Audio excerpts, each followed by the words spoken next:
Good morning, class 6. Class 6, today we will start new chapter water, chapter number 14. In this chapter we will discuss about the water. हम water के बारे में इस chapter में discuss करेंगे कि how much water we daily we use, where do we get water from and how clouds formation कैसी होती है आपकी, लॉस कैसे होता है वाटर का बाय प्लांट्स की हेल्प से, किस तरीके से हमें कहाँ से हमें वाटर मिलता है, ट्रांसपीरेशन प्रोसेस क्या होता है। तो ये सब हम इस चैप्टर के अंदर जो है वो रीड करेंगे। तो फर्स्ट ऑफ ऑल सबसे पहले हम सपोज करते हैं किसी रीज़न की वजह से अगर आपकी फैमिली को डेली 1 बकेट ही वाटर मिले पूरा 1 वीक तक, 1 वीक तक आपकी फैमिली को अगर 1 बकेट वाटर ही मिले तो इमेजिन व्हाट वुड हैपन। आप इमेजिन कर सकते हैं कि पूरा दिन 1 बकेट ऑफ वाटर से कैसे एडजस्ट किया जाएगा। Would you be able to cook? आप खाना बनाएंगे उससे, बर्तन धोएंगे या फिर कपड़े वॉश करेंगे या फिर नहाएंगे। आप क्या क्या करोगे उस 1 बकेट ऑफ वाटर से अगर 1 वीक तक आपके साथ ऐसा हो जाए तो। और जो बाकी एक्टिविटीज़ हैं वो तो आप कर ही नहीं पाएंगे, would not be able to do. तो what would happen if we do not have easy access of water for a long period of time. यही अगर 1 वीक ना होकर आपका बहुत ज़्यादा लंबा टाइम अगर ऐसा ही हो जाए तो कैसे हैपन होगा, क्या होगा। तो अपार्ट फ्रॉम ड्रिंकिंग, अब इससे यानी अगर हम ये सब सोचते हैं तो apart from drinking there are so many activities for which we use water. सिर्फ पीने के लिए हमें, अब इससे तो हमें यही पता लगता है कि सिर्फ पानी सिर्फ हमारा पीने के लिए यूज़ नहीं होता। बहुत सारी एक्टिविटीज़ हैं जो हम पानी को यूज़ करके करते हैं। Do you have any idea about the quantity of water we use in single day? आपको ये आइडिया भी है कि एक सिंगल डे में आप कितना क्वांटिटी ऑफ वाटर जो है वो यूज़ कर लेते हैं। तो अब हम कैसे इसको एस्टिमेट कर सकते हैं, how much water do we use in your daily regular routine. आप क्या करो, एक लिस्ट बना लेते हैं। आप घर पे एक मेजरिंग मग ले सकते हैं, मेजरिंग ग्लास या बकेट, कोई भी एक मेजरिंग कंटेनर आप ले सकते हैं। आप एक टेबल बनाइए और डेली की जो जो एक्टिविटीज़ आप कर रहे हैं और उस एक्टिविटीज़ में उस मेजरिंग कंटेनर के अंदर कितना अमाउंट ऑफ वाटर आप यूज़ कर रहे हैं वो सारी एक टेबल बना लीजिए। जो आप ड्रिंक कर रहे हैं, जिससे आप ब्रशिंग में यूज़ कर रहे हैं, बाथिंग में, वॉशिंग यूटेंसिल्स में, बर्तन धोने में, कपड़े धोने में, टॉयलेट्स में, फ़र्श क्लीन करने में, और या फिर एनी अदर एक्टिविटी जो भी आप कर रहे हैं, आप एक टेबल बनाकर उसको एस्टिमेट कर सकते हैं कि आप डेली आपका पर्सनल कितना वाटर यूज़ होता है। फिर जो पर्सनल वाटर आप यूज़ करेंगे उसका टोटल आप मेज़र करेंगे।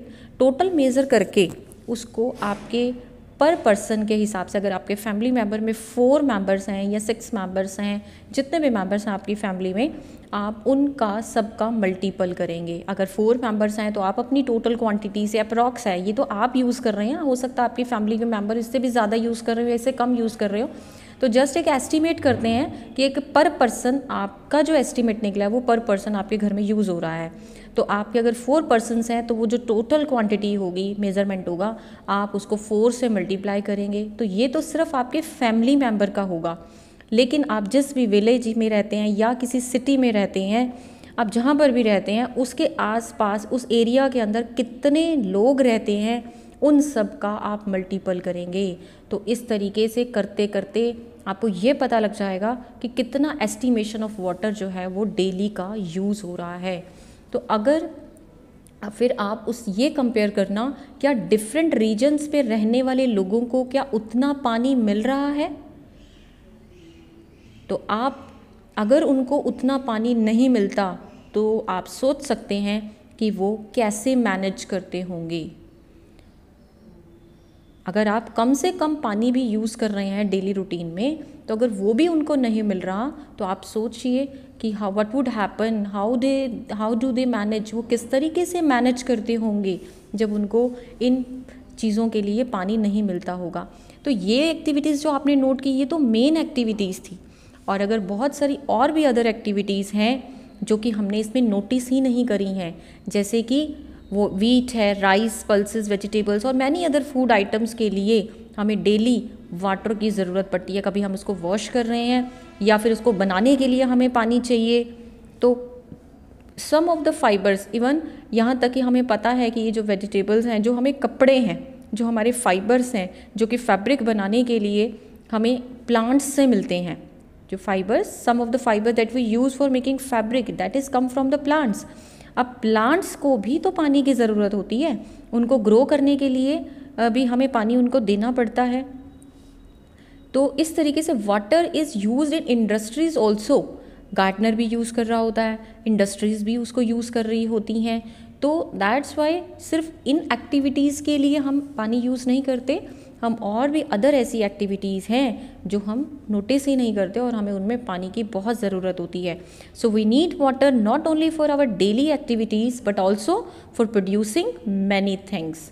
तो उसके बाद हमें ये नोटिस हमने किया है कि जो हमें डेली का, जो हमें पानी की रिक्वायरमेंट होती है पीने के लिए, 2 glasses of water are required to produce each page of a book. यहाँ तक कि पीने के लिए जो पानी हमें चाहिए होता है, हम कहते हैं 11 to 12 ग्लास जो है, कितने लीटर हमें पानी, 11 to 12 ग्लासेस पानी जो है हमें डेली का ड्रिंक करना चाहिए, नहीं तो डिहाइड्रेशन हो सकता है। लेकिन जो पेपर आप पढ़ रहे हो, जिस पेपर पर आप नोटबुक्स पर काम करते हो, जिस पेपर पर आप लिखते हो, जो बुक्स आप पढ़ रहे हो, जो न्यूज़पेपर्स हैं, ऐसी बहुत सारी ऐसी अदर मैगज़ीन्स भी हैं, तो उन सबको एक पेज को, बुक का एक पेज बनाने के लिए हमें 2 glasses ऑफ वाटर की ज़रूरत पड़ती है। तो ऐसी एक्टिविटीज़ तो हमने अपने एस्टीमेट में लगाई ही नहीं है। तो यहाँ से अब देखने से पता लगता है कि कितना पानी डेली आप उसको यूज़ कर रहे हैं। तो अब where do we get water from? अब सबसे पहले तो हमें ये देखना है कि ये पानी जो हम यूज़ कर रहे हैं ये आता कहाँ से है। तो वी ड्रॉ वाटर फ्रॉम, क्या हम नदियों में से या तालाबों में से या हैंडपम्प में से पानी निकालने चाहते हैं? नहीं चाहते। आप देखते हो कि घर में आप अपना टैप खोलते हो और पानी आ जाता है। तो कुछ लोग कहते हैं कि पानी हमें रिवर से मिलता है, पोंड से मिलता है, वेल से मिलता है, हैंडपम्प से मिलता है, और कुछ लोग कहते हैं कि वाटर हमें टैप्स में से मिलता है। तो have you ever wonder where water in taps come from? अगर टैप में से मिल रहा है तो क्या आपने कभी ये सोचा है कि वाटर जो है टैप्स में से तो आ रहा है, लेकिन वो कहाँ से आ रहा है? तो water that we get from taps is also drawn from the lake और द रिवर और अ वेल। जो आपकी टैप्स के अंदर जो पानी आ रहा है वो भी कहाँ से आ रहा है? लेक में से आ रहा है, रिवर में से आ रहा है, या फिर वेल्स में से आ रहा है। It is then supplied through, और पाइप्स के ज़रिए ये आपके घर तक पहुँचाए जाते हैं, सप्लाई किए जाते हैं। तो each of us may be getting water into our homes in different way. हमारे हर किसी के घर में अलग अलग तरीका है पानी को जो है वो पानी को गेट करने का अलग अलग तरीका है। बट फाइनली हमें ये पता है कि all of us gate water from the same sources. किसी को डिफरेंट सोर्स से नहीं मिलता। कोई कहता है टैप से मिलता है, तो कोई कहता है रिवर से मिलता है, लेकिन टैप्स में भी अगर पानी आ रहा है तो वो हमें रिवर्स में से ही निकलकर हम पाइप्स के थ्रू जो हमारे घरों में सप्लाई किया जाता है। तो ओवरऑल हमें फाइनली ये पता है कि वाटर जो है सभी पर्सनस को, चाहे वो कितने डिफरेंट तरीके के डिफरेंट टैप्स लगाई हुई होती हैं, शॉवर लगे हुए होते हैं, टब्स लगे हुए होते हैं, पानी तो एक ही सिंगल सोर्स से हमारे घर में पहुंचता है, सेम सोर्सेज से हमारे घर में पहुंचता है। दैट इज़ पॉन्ड्स हैं, लेक्स हैं, रिवर्स हैं एंड वेल्स है। तो अब हमने अर्लियर जितने भी प्रीवियस चैप्टर्स हैं हमने और भी प्रीवियस क्लासेस हैं आपने उसमें देखा ही हुआ है कि पानी के कौन कौन से सोर्सेज होते हैं और कहाँ कहाँ से ये हमारे घरों में आता है। तो अब इमेजिन करके देखिए कि अगर वाटर सप्लाई आप एक दिन भी आपके घर में अगर पानी की सप्लाई ना हो तो आप कैसा फील करते हो, आप कैसे मैनेज करते हो, आप फ्रस्ट्रेट हो जाते हो, आप इतनी बड़ी प्रॉब्लम में आ जाते हो कि अगर एक दिन भी पानी हमारे घर में ना आए। कई बार पीने के लिए पानी नहीं मिलेगा, या फिर अगर पीने के लिए पानी स्टोर किया हुआ होगा तो फिर टॉयलेट्स के लिए नहीं होगा या क्लीनिंग के लिए। आप कितने दिन पानी के बिना रह सकते हैं? तो you can't imagine without water. आपको पता है about 2/3 of the earth is covered with water. Only 2/3 of जो अर्थ का पार्ट है वो वाटर से कवर्ड है। Most of this water is in oceans, और ज़्यादा से ज़्यादा ये पानी किस में होता है? ओशियंस में होता है या फिर सीज में होता है। ये अर्थ का एक पार्ट है। Oceans cover a major part of the earth. अर्थ का मेजर पार्ट ओशियंस और सीज ने कवर किया हुआ है। अब हमें ये पता है कि जो वाटर्स जो होता है ओशियंस में और सीज में, उसके अंदर बहुत सारे सॉल्ट्स डिज़ोल्व हुए हुए होते हैं। That means the water is saline in the oceans and the seas, so it is not fit for drinking. हमें पता है जो नमक वाला पानी होता है वो हमारे पीने के लिए जो फिट नहीं है। और अदर जो डोमेस्टिक का वर्क होते हैं आपके एग्रीकल्चर के लिए, इवन इंडस्ट्रीज़ में भी पानी की ज़रूरत पड़ती है, लेकिन not fit for water that is saline. जो वो saline water is not fit for these purposes.